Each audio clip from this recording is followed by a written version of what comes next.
জোনাইত নৱগঠিত আঞ্চলিক ৰাজনৈতিক দলৰ বাইক ৰেলীৰ সময়ত অঘটন।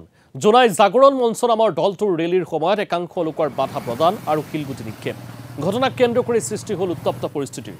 অৱশেষত আৰক্ষী তথা অৰ্ধসামৰিক বাহিনীৰ উপস্থিতিত নিয়ন্ত্ৰণ লৈ আহিল পৰিস্থিতি।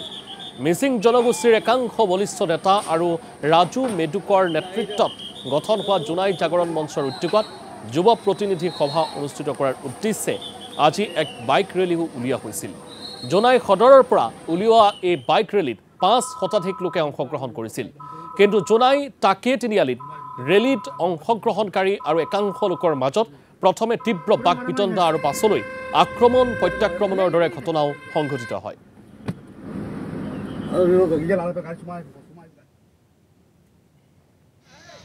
১৪জনমান দুষ্কৃতিকাৰীয়ে তাতে আমাক বাধা আৰোপ কৰিছিল। আমাক প্ৰশাসনেও সহায় কৰিছে। আমি শান্তি শৃংখলা বজাই ৰাখি আমি ৰেলী কাৰ্যসূচী সমাপন কৰাৰ চিন্তা কৰিছিলোঁ, কিন্তু তেওঁলোকৰ লগত আমাৰ ক্ৰমেও ২০ মিনিট সময় তৰ্কযুদ্ধত লিপ্ত হ'বলগীয়া হৈছিল।